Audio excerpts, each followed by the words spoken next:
director and producer of The Lion and the Porcupine film. I want to thank KVC and the Atlanta Children's Film Festival for including my film in their 2022 festival. I also want to introduce my good friend, Dr. Ada Frazier Turner, who is the co-producer and editor of The Lion and the Porcupine film. She'll be, she'll share a little bit about how she came to edit the film and the process she used that gave the film its unique look. So hi, Ada. Hi, Susan. Thank you for having me on, and thank you, KVC Atlanta Children's Film Festival, for this opportunity to share about our project, The Lion and the Porcupine film.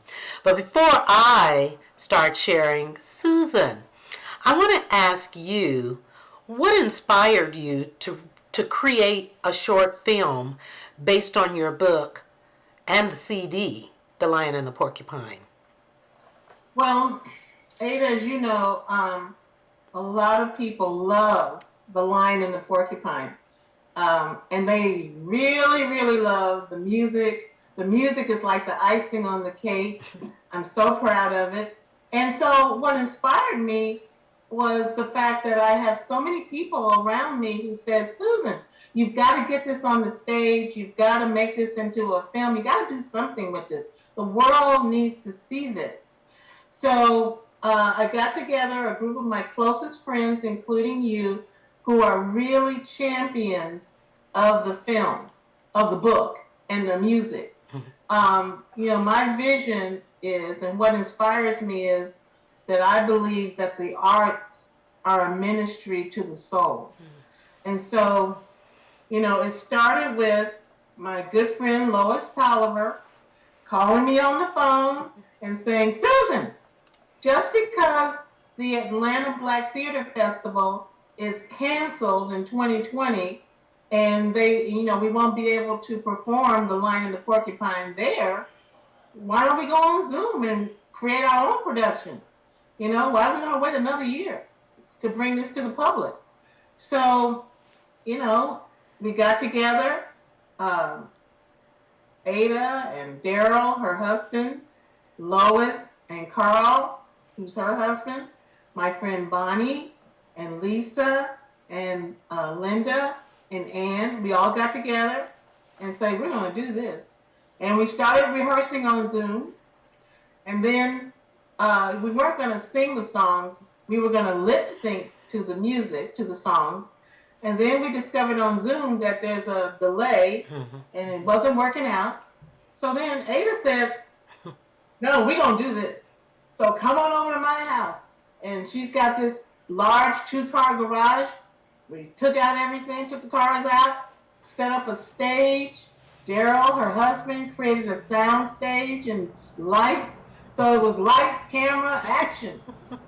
And during the height of COVID, in the fall of 2020, with our mask on and social distancing as much as we could, we produced this movie.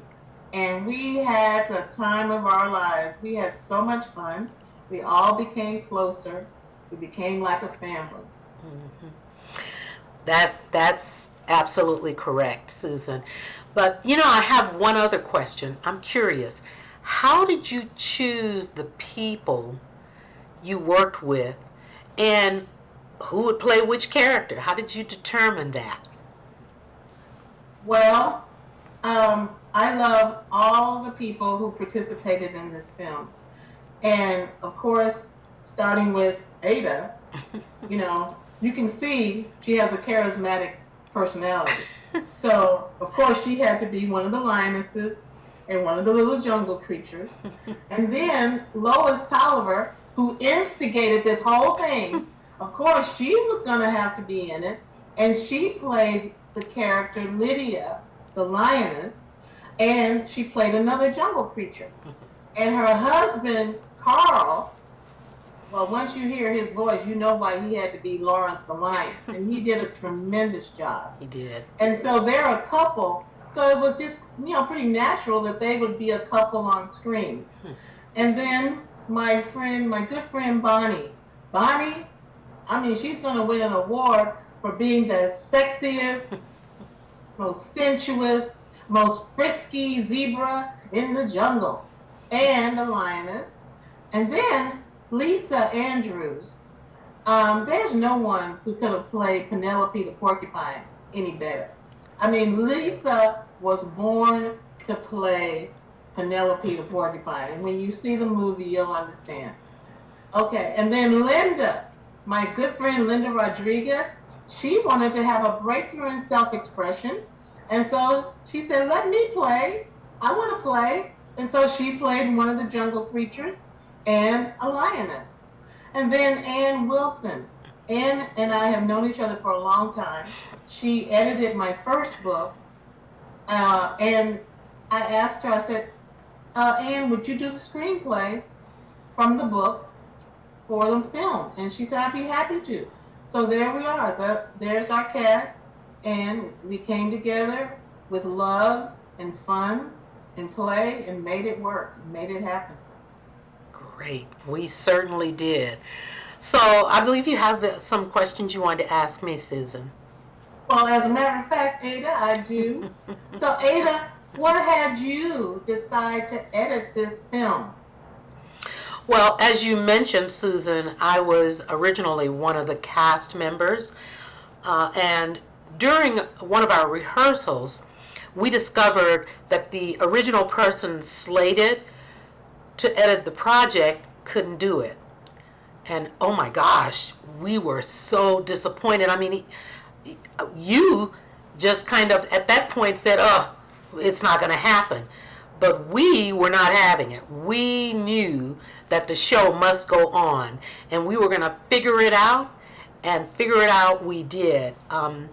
I had some minor, I had done some minor projects and had some experience with editing. So I did what I do.